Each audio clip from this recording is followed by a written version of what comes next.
Hello, I teach economics at a college, and lately I've been spending a lot of time studying the future of higher education in the United States. And it's not a pretty picture. Costs have been going up for about 20 years. Funding from state governments, not just the state of Michigan, but all governments in the United States has been declining for 20 years. And what that has meant is the student loan debt is exploding. There's now more student loan debt in the United States than there is credit card debt. And it's the only form of household debt that's been increasing for 3 years. To make it worse, we're not doing a really good job. The United States used to be #1 in the world in the percentage of our 25 to 34-year-olds who had either a college degree or some degree of post-secondary education. We have now fallen to 16th among developed and developing nations. Countries like Korea, Japan, Canada, Russia are leading the way, even a lot of the European countries. What this means is that we're in pretty bad shape. We need to do more. We have a productivity problem. It's widely estimated that we're going to be 8 million college graduates short by 2020 in order to maintain the economic growth rate, which hasn't been real stellar. So, nonetheless, there's some smart people on the job. There's some smart people with a whole lot of money. And there's been recently, as the Chronicle of Higher Education has put it, there's been a veritable explosion, there's another explosion, of venture capital and private money and foundation money going into higher education with the idea of transforming it. Now you recognize some of these people. Obviously you probably recognize Bill Gates. He's been very active in the movement. Steve Jobs, although admittedly Steve Jobs has been kind of quiet in recent months. But nonetheless, his people at Apple are continuing to push. But very importantly, the big publishers up there, the textbook publishers, the 5 companies that I call Big Pub, which just as a side note, are also major supporters of SOPA and PIPA. Those big publishers are all pushing the idea. And the other gentleman you might not recognize is a guy by the name of Salman, a former hedge fund analyst who's moved into transforming higher education by establishing Khan Academy. Now what these people all have in common is they've got kind of a vision, a similar vision. The vision is we can use this new neat technology. We got YouTube, we got the web, and what we need to do is let's just put iPads or iPhones or smartphones in the hands of all our students, and we load up all the greatest content on the web in these beautiful master courses, and then we can push it out to everyone. It is a magic bullet. It'll solve all our problems. And they're very confident of it. As Bill Gates has put, we now have the ability to record and put up the best lectures on the web and make them available to everybody so that professors don't have to waste their time duplicating effort making lectures. Now, this poses a bit of an issue for me and makes me a little bit anxious. Now, I should make a note. Before you think, oh, there's another professor who's just anti-technology, Luddite, thinks the only way we can learn is by having face-to-face contact in the Ivied Hall. Let me tell you, I've been teaching fully online courses for 10 years. I've had thousands of students. They've done very, very well. They've been on 5 continents. If you talk to anybody from my college, they'll tell you I'm about the loudest advocate for new technology on the campus. I'm not worried about the technology. I'm worried about where the bullet's aimed, because I don't think they're doing a very good job on that. Yes, I lecture. I lecture a whole lot. As a matter of fact, although that's kind of been posed a question in my mind, a little confusing, because I ran across a student in the hall the other day, a former student of mine, who enthusiastically told me that he was telling other students to sign up for Luke's economics class because Luke doesn't lecture. That left me real confused, because that's what I thought I had done. But evidently he didn't experience it that way. So when I get confused, I go to somebody who's smarter, who I've learned from before, and I talk to them. So in this case, I wanted to figure out, I don't want to stand in the way of improved productivity. So I went to talk to an old professor of mine, the kind of person I've had late night dialogues with, oftentimes over a drink, who's often transformed my thinking, and I wanted to pose the problem to him. Now, very fortuitously, he's wrestling with new technology also. And so I got to talking to him, and he's very much a skeptic, and this is what he told me. He said, these people, the gates, the con. They're trying to tell them, but not teach them. So, okay, this led to more conversation, because, okay, so what's the difference between telling and teaching? Well, what he asserts is that what these people are trying to do when loading up this master content, these great videos, the best lectures, is they're trying to take knowledge and pour it into the soul. They're trying to put knowledge in there that's not already there.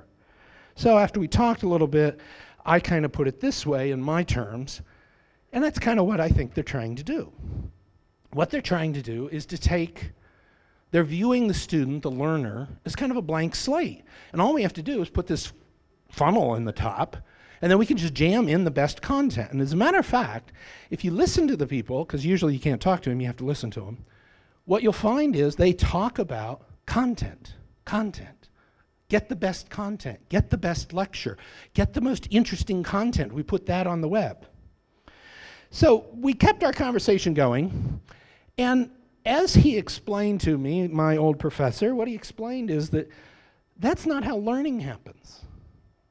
It's not transfer of knowledge and content from the other into the student. What it really is it's the lecturer or the professor or the teacher turning the person, the student, to a new way of seeing things. And the way you do that is you connect to them. You take what the student already knows, which means you have to have a knowledge of the student. You take what they know and you help them insert some new piece of information that then, when they connect that, they can construct their own reality. And that's when it clicked for me. This is how I understand it. This is what a good professor does. It's not that lecture is bad. It's that bad lecture is bad. What we can do is we take information, and by knowing who we're talking to, knowing what works for them, we can help them find the missing piece. And so we insert it. And so what really matters, what turns learning, what makes learning possible, what transforms viewpoints, is stories. It's intentional stories. It's an intentional narrative. It's dialectic or dialogue or arguments. And to do that, you really need to know who it is you're talking to. So, who was this smart person? Well, it was Plato, of course, which then brings you to the question of, so what's wrong with Jim? He's talking with people who are dead for 2,500 years, which, as we learned earlier, is possible if they're a zombie. I used my Wayback Machine, not that one. I used this one. Now, yes, it's a book, but I think the book is interesting for two reasons. First of all, this was, in fact, new technology at the time of Plato. His teacher, Socrates, was actually kind of against the idea because he thought the written word or books were dead. The reason they were dead is because they were the same for everybody and therefore wouldn't connect effectively with individual learners. Plato, understanding that objection, decided to hack the written word. And so what he did was he wrote a book, but he wrote a book about stories that explain, for example, Socrates having an argument or a discussion with other people. And then, in fact, inside those stories, he's got Socrates then using a story or a parable inside those stories to help convince the other side. It works pretty well, although, to be honest, it's getting a little bit dated. It's getting a little bit dated because I've read some of the stories lately, and I don't really relate to slaves looking at shadows in caves. So you do have to know who your audience is. Now, Sir Ken Robinson, 2 years ago at his TED Talk, has described this phenomena, this effort to try to take standardized content, create master courses and put them up on the web and push them out. He's described it as the industrialization of education. He thinks what it does is it creates a fast food education. It's efficient to produce, but it's not nutritious. It doesn't satisfy, it doesn't nourish the soul's hunger for knowledge. So I really like that metaphor, so much so that I wanted to extend it. And so I got to think, what do we do in higher education traditionally? Well, what we do traditionally is we do a home-cooked meal. Individual professors fix up an entire meal for their class, and the whole class eats the same meal. It's kind of like, well, you know, going home to mom's, and whatever she fixed, well, that's what you can eat tonight. I hope you like it. Now, The advantage of this is that it can be very nutritious if it fits with your tastes and dietary needs. But it's got two disadvantages. Number one, if you've got an economics professor that serves up some economics meatloaf and you're a vegan, you're going to have problems and you're probably going to drop out, and then we're going to blame you for not working hard. The other problem is it's not going to scale up. I mean, think about making home cooking meals for yourself. Works okay if you're just cooking for your family. But then Christmas Day comes and you've got the extended family. You've just made the crowd a little bit larger, and all of a sudden it's chaos in the kitchen. So we have a problem here. And the catch then is, are we stuck? Are we stuck between industrialized fast food, not effective but efficient, or inefficient, won't scale, home cooking? I think there's a different way. And I think this is where we should be using the technology. And that's create a potluck. Why can't we have professors fix the dish that they're really good at, use the technology to share, and put that out on the web, and then use professors to help put together meals ready to order for students who can meet their needs, so that then we can connect and help everybody transform. Now, there are organizations that are working along these lines. They're pushing things called open educational resources. They don't have near the funding that some of the efforts and the larger efforts that are pushing at master content and the best lecture approach, but there are people out there doing it. I think it's an important issue as to whether they succeed or not. Because one of the battles is that we're doing the wrong thing with the technology. We're not providing the tools to the professors. Earlier we heard about how low-income students in K-12 schools don't have the tools to do arts. Let me tell you, professors in the United States don't have tools to create much either. The average professor, the median professor in the United States, doesn't even have a school-issued laptop, let alone any software to help create stuff and design courses. But we're talking about putting iPads in the hands of all the students. Now, what I find interesting about this also is that Bill Gates, if you think about it, he made all of his money providing tools to everybody so we could create. He gave us Word, PowerPoint, and Excel. He did not take the approach of saying, okay, you don't need any tools and you don't need to edit anything because I've got the best financial statements from all the best corporations, so now there's nothing to enter. You don't need Excel. Or here are the world's best memos.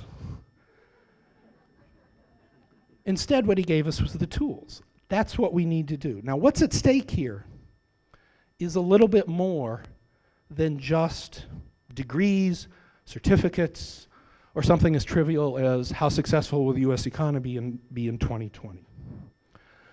One thing my professor also told me is that those who tell the stories rule society. The question is, whose stories are going to get told? Who gets to create them? Who gets to tell them? Because we need authentic stories.